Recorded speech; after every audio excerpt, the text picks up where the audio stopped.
ஏன் பரிகாரங்கள் வேலை செய்வதில்லை? இது ரொம்ப ரொம்ப இம்பார்ட்டண்டான விஷயம். பரிகாரங்கள் வேலை செய்யாமல் இருப்பதற்கு ஃபஸ்ட்டு பரிகாரத்தை நம்பர் ஆஃப் மந்த்ஸ் பண்ணுமா, நம்பர் ஆஃப் இயர்ஸ் பண்ணுமா, நம்பர் ஆஃப் வீக்ஸ் பண்ணுமா அப்படின்றது ரொம்ப ரொம்ப இம்பார்ட்டன்ட். அது டோசேஜ் ஆஃப் பரிகாரம். இது நிறைய பேர் என்ன பண்ணுவாங்கன்னா, ஒரு நாள் பண்ணுங்க, 15 நாள் பண்ணுங்க. எனக்கு தெரிஞ்ச ஒரு ஜெமாலஜிஸ்ட் கம் நியூமராலஜிஸ்ட் இருந்தார். அவர் சொன்னார், சார் நீங்கள் பண்ணுற பரிகாரம் 7 நாள் இருந்தால் சொல்லுங்க அப்படின்னு. நான் சொன்னேன், அது 7 நாள்லாம் அது ரிசால்வ் ஆகாது அப்படின்றத கிளியராக சொன்னேன். ஸோ பரிகாரத்துக்கு போதிய கால அவகாசங்கள் கொடுக்கறது இல்லை. ரெண்டாவது பரிகாரத்தில் இருக்கக்கூடிய மிகப்பெரிய பிரச்சனை என்னவென்றால், வாழ்வியல் பரிகாரங்கள், புதுமையான பரிகாரங்கள், அந்த பரிகாரங்கள் இந்த பரிகாரங்கள்ட்டு கிளாசிக்கா இருக்கக்கூடிய பூஜை, ஹோமம், ஜபம், பாராயணத்தை விட்டுட்டு பண்றதுனால தான் இது இம்பாக்ட் இருக்கிறது இல்லை. நான் ஏற்கனவே பல முறை சொன்ன மாதிரி, ஒருத்தருக்கு கோடிக்கணக்கான ரூபாய் ஃபைனான்ஷியலா ப்ராப்ளம் இருந்தது. அவர் என்ன பண்ணார்னா, அவருக்கு சுக்கிரன் வீக்கா இருக்கிறதுனால ஒரு சொம்புல பன்னீரை வச்சு அதுல ஏலக்காய் போட்டு பண்ணுங்க அப்படின்றத சொல்லிட்டு இருந்தாங்க. இது எப்படி இருக்குன்னா, ஒரு 150 கிலோ வெயிட் இருக்கிறவர் டெய்லி ஜாகிங் போனீங்கன்னா உங்களுக்கு வெயிட் ரிடக்ஷன் ஆகும்னு சொல்ற மாதிரி இருந்தது. ஸோ அந்த மாதிரி அவருக்கு மகாலட்சுமி பூஜை சொல்லி மகாலட்சுமி ஹோமம் பண்ண சொன்ன அப்புறம்தான் அவருக்கு நிறைய ரிலீஃபே வந்தது. அதனால பரிகாரங்கள் கிளாசிக் பரிகாரங்கள் இல்லாமல் செய்வதனால்தான் இது ஒரு பிரச்சனை. மூன்றாவது பிரச்சனை பரிகாரத்துக்கு அந்தந்த டிவிஷனல் சார்ட் யூஸ் பண்ணும். இப்போ உதாரணத்துக்கு மேரேஜுக்கு நவாம்சம் யூஸ் பண்ணும், இப்போ வீட்டுக்கு சதுரம்சம் யூஸ் பண்ணும், பணத்துக்கு ஏக தசாம்சம் யூஸ் பண்ணும், ஒர்க்குக்கு தசாம்சம் யூஸ் பண்ணும், லாங்குவிட்டிக்கு அஷ்டாம்சம் யூஸ் பண்ணும், இப்போ உடம்பு சரியில்லாததுக்கு சஷ்டாம்சம் யூஸ் பண்ணும். இந்த மாதிரி டிவிஷனல் சார்ட்டை யூஸ் பண்ணாமல் வெறும் லக்னத்தையே வச்சு பார்க்கக்கூடிய பரிகாரங்கள் வேலை செய்யாது.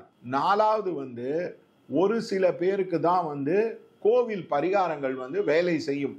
கோவில் பரிகாரங்கள் யாராருக்கெல்லாம் வேலை செய்யணும்னா, கர்மா தின்னா இருக்கு, ஹாரோஸ்கோப் ஓரளவு நல்லா இருக்கு அப்படின்றவங்களுக்கு தான் அந்த பரிகாரங்கள் வேலை செய்யும். இப்போ கர்மா ரொம்ப திக்கா இருக்கு, டீப்பா இருக்கு, மல்டி லேயர்டா இருக்குன்னும் போது அவங்களுக்கு எந்த பரிகாரங்களும் வேலை செய்யாது.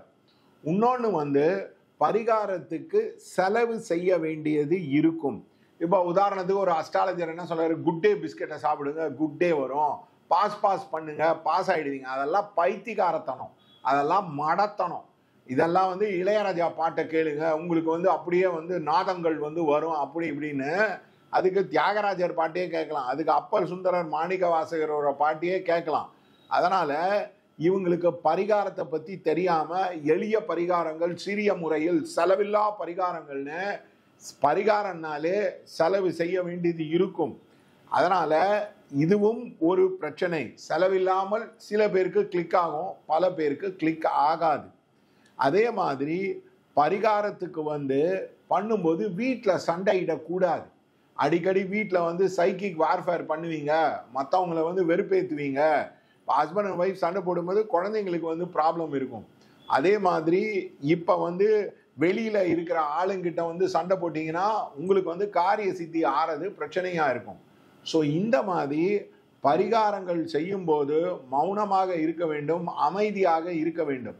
இன்னொன்று, எனக்கு பரிகாரம் நடக்குது, அங்கே போய் சொல்றது இங்கே போய் சொல்றது அப்படின்றதே இருக்கக்கூடாது. பரிகாரங்கள்ன்றது ஒரு சீடை மணலில் போட்டு வைக்கிற மாதிரி, அது தன்னால் முளைக்கும் போது நிறைய பேருக்கு தெரியும். ஆனால் இவங்க நல்லது செய்கிறேன், அப்படி பண்ணுறேன், இப்படி பண்ணுறேன்ட்டு போய் பரிகாரங்கள் செய்யும்போது தான் இது பிரச்சனையாக இருக்கும். இந்த பரிகாரத்தில் ரொம்ப ரொம்ப இம்பார்ட்டன்ட் குப்தா இருக்கணும், சீக்ரெட்டாக இருக்க வேண்டும். அதே மாதிரி பரிகாரத்தில் அஸ்ட்ராலஜிட்ட ஃபீட்பேக் கொடுத்தீங்கன்னா அவங்க டைரக்ஷன் சொல்லிக்கிட்டே போவாங்க. அந்த டைரக்ஷனில் நடக்க அந்த விஷயங்கள் தெரியும். இப்போ உதாரணத்துக்கு ஒரு ஜிம் கோச்சை ஹையர் பண்ணுறீங்க, அவர் இன்னைக்கு இது பண்ணு அன்னைக்கு அது பண்ணுன்னும் போது தான் அந்த விஷயங்கள் சரியாக போகும். அதனால் எஸ்பெஷலி இந்த குழந்தை சம்மந்தப்பட்ட பரிகாரங்கள் நம்பர் ஆஃப் இயர்ஸ் வேண்டி இருக்கும். அப்போ தான் அந்த லீனேஜ் கர்மாவை வந்து கிளியர் பண்ண முடியும்.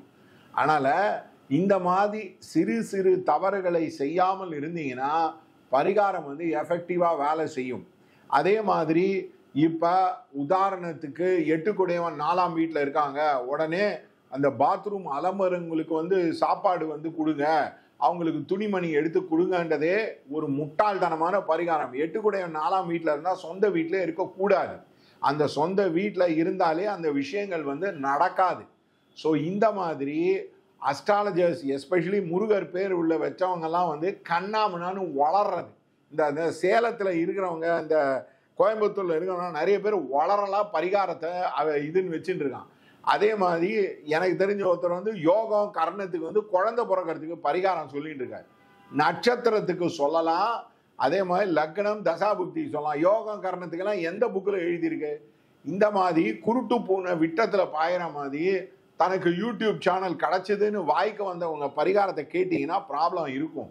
நான் பரிகாரத்தை பற்றியே ஆங்கிலேய புக்கு எழுதியிருக்கேன். அது வந்து இதில் வந்து ரொம்ப ஹிட்டு, தமிழ்லையும் வந்து எழுதியிருக்கேன். ஆனால் அது ஆரோமீரா வந்து அதை பப்ளிஷ் பண்ணுறது கிடையாது.